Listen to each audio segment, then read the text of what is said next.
This is Democracy Now!, democracynow.org. I'm Amy Goodman with Juan Gonzalez. Authorities in Maryland fear 6 missing construction workers died on Tuesday when the Francis Scott Key Bridge collapsed after a massive cargo ship crashed into a support column. Maryland's governor said the crew on the ship was able to issue an emergency mayday call before colliding with the bridge, which allowed authorities to stop incoming traffic. This is audio from Broadcastify.com archive of Maryland Transportation Authority first responder radio traffic just before the bridge collapsed. Yeah, if we can stop traffic, just make sure no one's on the bridge right now. I'm not sure where, if there's a crew up there. We might want to notify whoever the foreman is, see if we can get them off the bridge temporarily. 10-4, once the other unit gets here, I'll ride up on the bridge. I have all interloop traffic stopped at this time. Once you get here, I'll go grab the workers on the Key Bridge and then stop the outer loop. C-13 dispatch, the whole bridge just fell down. Start, whoever, everybody. The whole bridge just collapsed. Authorities are still investigating the cause of the crash, but say the ship leaving Baltimore Harbor lost propulsion and control of the vessel around 1:30 a.m. Tuesday. The crew of men who were filling potholes on the bridge were from Mexico, Guatemala, El Salvador, and Honduras, had been in this country for many years.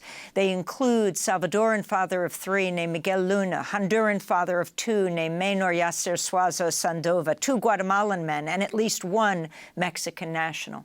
In a minute, we'll speak with Maximillian Alvarez, editor-in-chief of the Baltimore-based news outlet The Real News, who's been reporting on the bridge collapse. On Wednesday, he interviewed Jesus Campos, who's Salvadoran and works for Bronner Builders, the company that employed the workers on the bridge. We do concrete repair on the bridge. We remove the damaged concrete and put new concrete.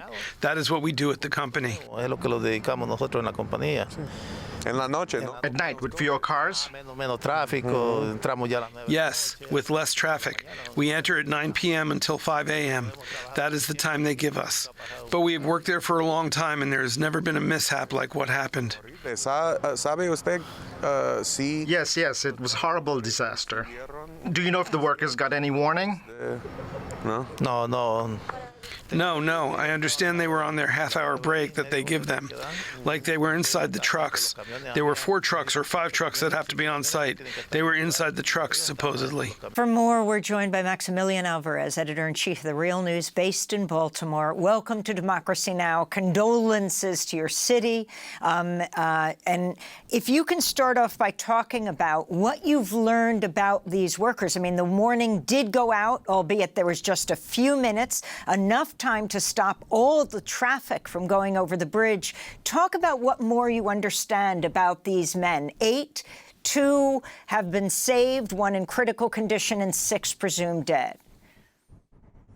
Well, thank you so much for having me. It's an honor to be here. But as you rightly said, you know, our hearts are broken today here in Baltimore. There's a hole in our hearts as big as the gap where the bridge used to be, and there's a hole in these families that will never be filled again, and that's really what's first and foremost on our minds today. And there's still a lot that needs to be learned and investigated about this story, but as you mentioned, what we know and what Jesus Campos told me yesterday and what I've seen from other reports coming out is that, you know, these workers who work for Bronner Builders, you know, a contractor that's been in operation for decades and contracts with the state of Maryland on many other projects, you know, that these workers were working with Bronner in the middle of the night to fix potholes on the Key Bridge. The men who we believe now to be dead, 6 of whom, you know, like were on that bridge, were, according to Jesus, on their 30-minute lunch break, sitting in their cars or near their cars when the bridge itself collapsed. When I asked Jesus if he knew that if the crew received any warning about the mayday call, he told me very explicitly, no, they did not. And I believe that we hear that in the police dispatcher, right? The police knew that there was no direct line to the foreman and to the folks on that bridge, and so the police were racing to block traffic coming in on either side of the bridge. and were waiting for backup so that one of the officers could go onto the bridge and warn the crew. But every second that went by, was a second lost, and they did not have time to reach the crew on the bridge. But I think the more egregious problem, and the question we should be asking about, is why the folks on that bridge doing that dangerous work in the middle of the night had no direct line to emergency dispatch when they are clearly working in a potentially hazardous environment, and these massive mega ships are passing beneath their feet.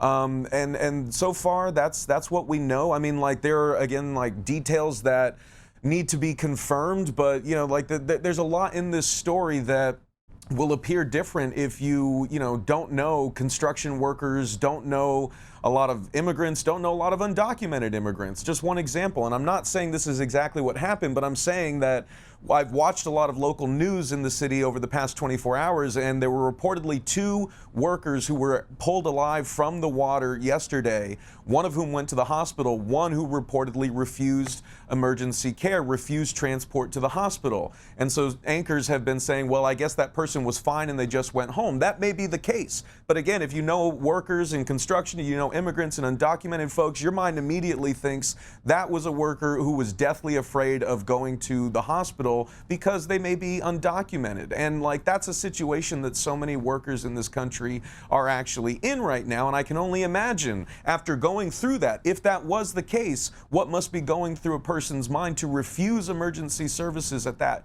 moment. So there's still a lot to be uncovered, but right now the families are grieving, the fellow workers are grieving. Jesus was largely in shock when I talked to him, and I was very emotional afterwards, having talked to him as well. My foster daughter is from Honduras. She's undocumented. She's sharing posts with me all day from Honduras of people trying to figure out if these were their family members. It's devastating, Amy.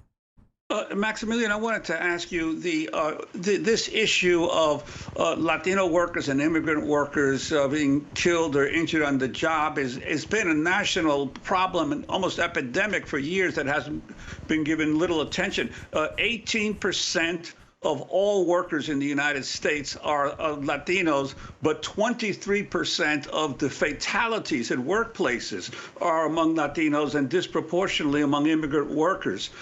Your response to these facts vis-a-vis the constant, what we hear in the media all the time about migrants being criminals and being a danger to society?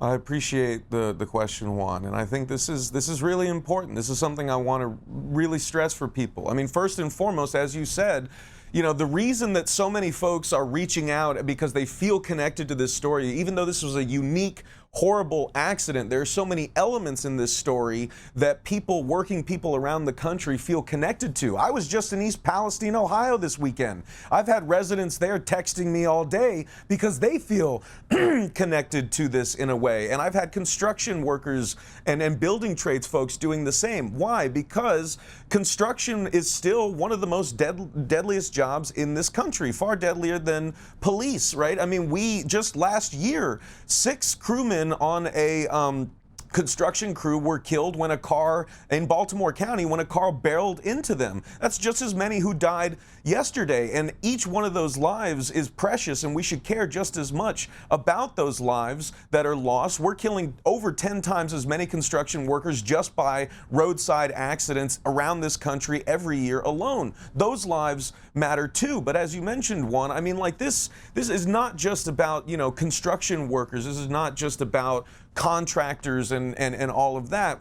I mean, the problem is so much bigger here, and it really goes to the heart of the discourse that we're having in this country, where Donald Trump and the people who have been poisoned by like his just like evil rhetoric and anti-immigrant stances, they are vilifying people who look like me, people who look like Jesus, people like the men on that bridge, people like my foster daughter and her friends and her boyfriend who works construction, right? That could have been us. That could have been any one of us, and Jesus and I knew that when we were talking to each other.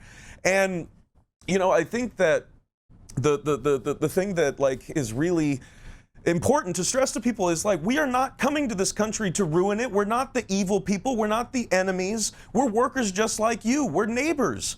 Right? While we're being talked about as like this invading horde that's coming to destroy the country, what does this story actually show us? That immigrants are filling our potholes in night so that we can have a smooth drive to work in the morning. Immigrant workers are, and the contractors who employ them and exploit the contracting relationship, which happens all across the country. That's why you find brown kids, children working in meatpacking plants, cleaning bone saws in the middle of the night.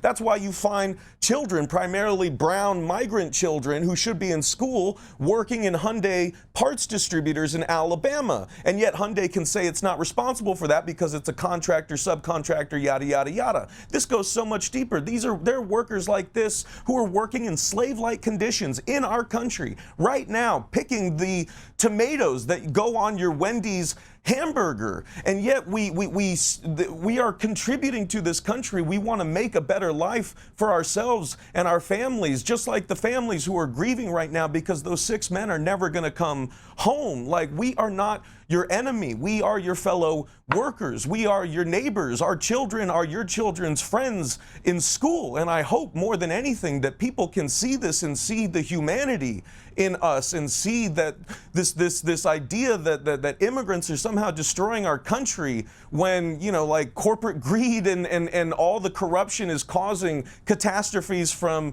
East Palestine to Boeing to what have you. Like, the enemies are clear. We are not it. We are just here trying to make a life for our families and work and live a comfortable, dignified life. And I don't know why that's such a hard thing for so much of the country to understand. Well, Max, I want to thank you so much for being with us. We'd like to ask you to stay beyond the end of the show so we can conduct this interview in Spanish and put it on our website in Spanish. Maximillian Alvarez, editor-in-chief of The Real News, based in Baltimore, Maryland.